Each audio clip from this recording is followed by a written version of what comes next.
At the crossroads of Europe, Africa, and Asia lies the Middle East. It is here where agriculture, cities, writing, organized religion, and empires all originated. But it didn't only serve as a crossroads for humans, as the Middle East brings three biogeographic regions into close contact: the Afrotropic, Palearctic, and Indo-Malayan. It has a wide range of animals from each. However, its importance to humans, dating back tens of thousands of years, means that many of the species that once called this region home have disappeared. Today, we'll go through every single one of them, starting with those which inhabited the Arabian Peninsula, one of which was the African giant buffalo, whose story begins in Algeria, where its fossils were first discovered in 1851. Originally, it was thought to be a close relative of the water buffalo, so it was placed alongside it in the genus Bubalus. Then, in 1949, it was moved to its own genus, Homoaceros, before being moved once again to Syncerus after similarities were noted with the Cape buffalo and African forest buffalo, the largest buffalo ever known from Africa. Its fossils have since been uncovered all across Africa and into the Arabian Peninsula. The fossils date to between 100 and 3 and 13,000 years ago, but rock art throughout its range suggests that it survived well into the Holocene epoch, with a presumed date of extinction of 4,000 years ago. Due to its wide horns, with the tips separated by 2.4 meters, it would have been restricted to open areas with little tree coverage. It was a grazer, one that required a huge quantity of food. Rock art suggests that males fought each other by ramming one another with their massive horns. Art of these animals also shows people hunting them with spears, which ultimately led to their extinction, a process sped up by the gradual aridification of their habitats. Another species, the addax, now just found in fragments of the Sahel, was depicted in rock art in modern-day Jordan, meaning it probably occupied other parts of the Arabian Peninsula too. Pictures from ancient Egypt 4,500 years ago show the partial domestication of the addax. But it's the reference to this animal in the Bible that gives us an idea of why it went extinct. A creature known then as a pygarg, believed to be the addax, is described as being permitted for consumption. Even today, its future remains uncertain. It is critically endangered with less than 500 left in the wild today. But it wasn't just large hoofed mammals that faced extinctions. The Benu heron is known from just a single bone found in the United Arab Emirates, dated to between 4,700 and 3,800 years ago. Based on the fossil, it's believed to have been a very large species, even greater in size than the Goliath heron, which would make it the biggest heron to ever exist. Despite being found in southeastern Arabia, it's been suggested that this animal was the inspiration for the Benu deity in ancient Egyptian mythology. As a wetland species, it's possible that it actually inhabited the Nile River of Egypt. Since this heron is only known from a single fossil, it's impossible to say what brought about its demise, though it was likely a combination of habitat loss and human hunting. But for the next few species, we know the exact cause of extinction, as they survived into relatively recent times. One of them was the Yemen gazelle, which once lived in the mountains surrounding the city of Taiz, where it was reported as very common. However, since scientists didn't return to check on them until 1992, by which point it had vanished, no one knows why it went extinct. Surveyed locals stated they hadn't seen the animals in decades. The species likely had a small range and population, and was thus susceptible to hunting. Its close relative, the Saudi gazelle, known from northern Yemen, Saudi Arabia, and Kuwait, was much more documented and was commonly seen in groups of up to 20 individuals. However, it had always been a rare species, and a steep decline was observed due to hunting. By 1980, it was reported as extinct in the wild, but subsequent testing of captive individuals revealed them to be either hybrids or members of separate species. And for the same reason as the last two, the Arabian ostrich was wiped out. In historic times, this species could be found in the south of the Arabian Peninsula, and to its north, where it was reported as common in the Negev up until the 1920s. Depictions of the giant birds are found all across the deserts of Arabia. In the late first millennium, hunting of the bird became popular among the wealthy, and its decline began. The introduction of technologies, such as rifles and cars in the 20th century, was the final nail in the coffin. However, the dry deserts of Arabia could only support a small number of species. But to the north of the peninsula sits the Fertile Crescent, which spans the lands between the Levant and the Gulf of Arabia, where the more hospitable conditions allowed for a greater number of species. Many of the region's most impressive, such as the Euphrates soft-shell turtle and striped hyena, still cling on in this refuge. But others like the Syrian elephant weren't so lucky. Measuring 3.5 meters tall, they were one of the larger Asian elephant subspecies. Its remains have been found from southern Pakistan, through the Persian coast and Mesopotamia to Anatolia in the north.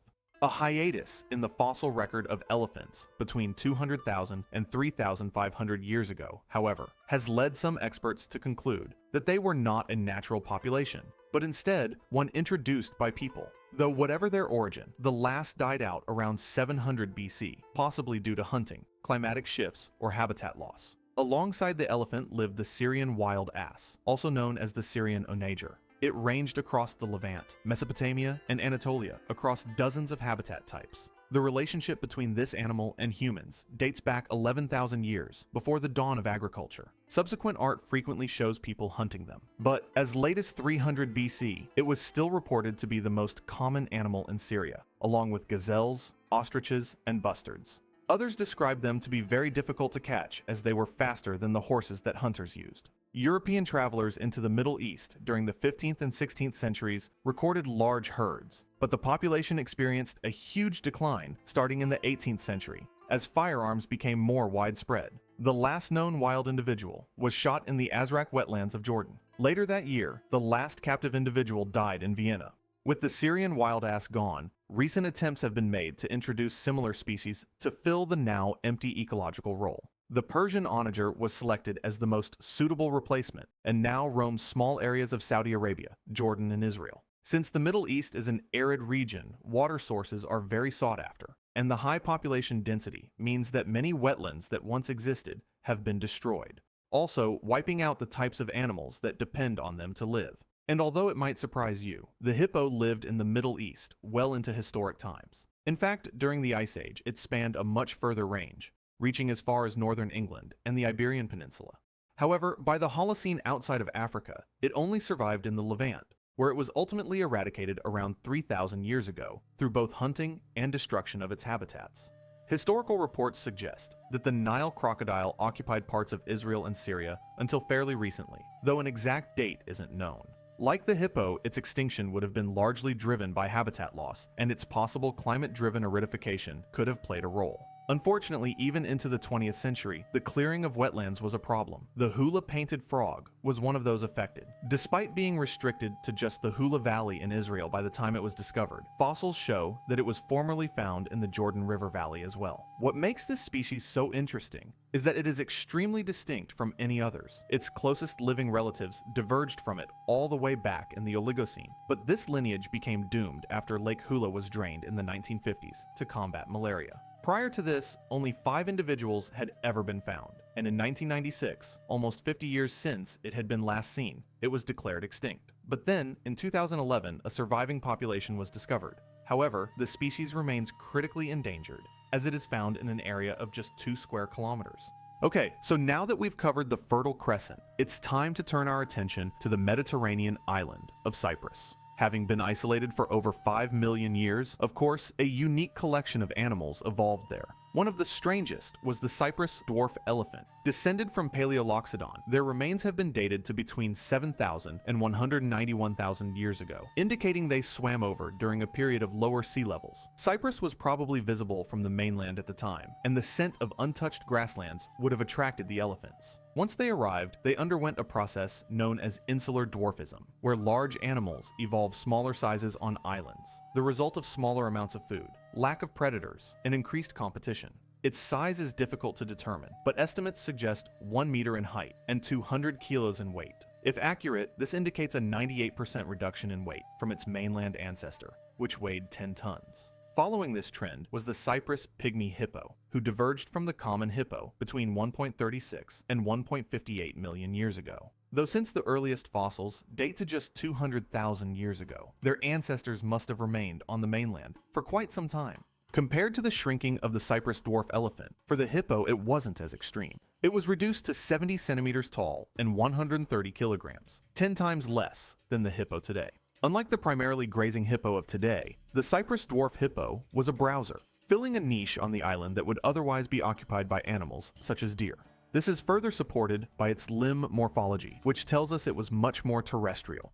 There was also the Cyprus genet, who evolved to become suited for a more carnivorous diet, though its overall size didn't change from the common genet, believed to be its ancestor. The youngest fossils of the dwarf elephant, dwarf hippopotamus, and genet date to 11,500, 12,000, and 10,800 years ago. respectively.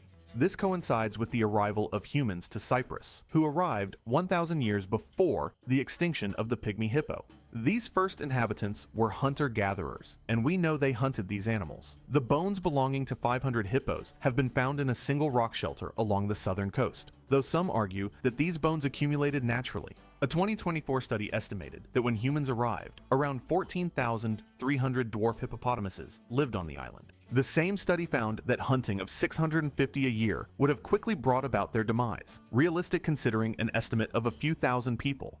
The population of dwarf elephants has been estimated at even fewer, no more than 5,000, with only 200 having to be hunted a year for a certain extinction. But the destruction didn't stop in prehistoric times. An endemic subspecies of white-throated dipper that inhabited the streams of montane woodlands was wiped out after brown and rainbow trout were introduced into its habitat. The bird was seen for the last time in 1950. Now that we've covered Arabia, the Fertile Crescent, and Cyprus, only one region remains, the mountainous north, encompassed by the countries of Turkey, Armenia, Georgia, Azerbaijan, and Iran.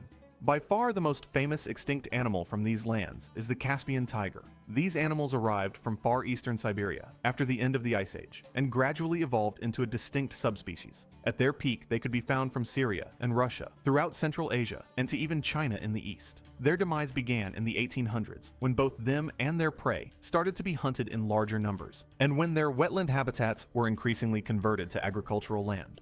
Slowly they disappeared. In 1887, the last sighting in Iraq was made, the 1920s in China, 1922 in Georgia, 1932 in Azerbaijan, 1948 in Kazakhstan, 1958 in Iran, and 1968 in Uzbekistan. Although it was believed the last sighting from Turkey came in 1943, several tiger skins were found in the Şırnak province during the 1970s, which indicated it was still out there. Surveys of locals revealed that during the 1980s, several of the big cats were killed each year, and they likely survived into the 1990s. However, due to a lack of attention, they ultimately disappeared. The last surviving population clung on in the Afghan-Tajikistan border area until 1998. But no doubt the largest extinct animal from this region was the Caucasian bison, a subspecies of the European bison. Confined to the western Caucasus Mountains, along the Russian-Georgian border, it was smaller, had rounder and shorter hooves, and thicker, longer horns than its European relative. Their decline took off in the 1700s as more and more people settled the mountains. By 1860, it had become restricted to just 1/10 of its former range and numbered no more than 2,000 individuals. This figure dropped to 500 by 1917 and just 50 by 1921. In 1927, the final 3 individuals were shot dead. To act as an ecological proxy, a herd of hybrid European and American bison were introduced to their former range and are still around today. The auroch was another animal driven to extinction by hunting, specifically the Eurasian aurochs, called the Middle East home. Depictions of these animals in rock art have been found in Azerbaijan, and their bones have been found in settlements in Syria, Lebanon, and Turkey. It is from aurochs that modern cattle are domesticated, part of the reason they went extinct, as historic auroch grazing lands were replaced by cattle pasture. The last ever sighting was made in 1627 in Poland, and they had died out much earlier in the Middle East. This leaves us with just 2 more creatures, one of which is the European wild ass. In comparison to the Asiatic wild ass, this species had smaller teeth and a shorter muzzle. The European wild ass first appears in the fossil record around 600,000 years ago and quickly became widespread. Its remains have been found in Italy, France, Spain, Britain, Germany, Russia, Turkey, and Iran. It survived the longest in Anatolia, where the youngest remains date to between 1500 and 500 BC. This species favored semi-arid steppe-like conditions and filled a similar niche to zebras. Living alongside them was the tarpan, a subspecies of wild horse whose taxonomy is much more confusing.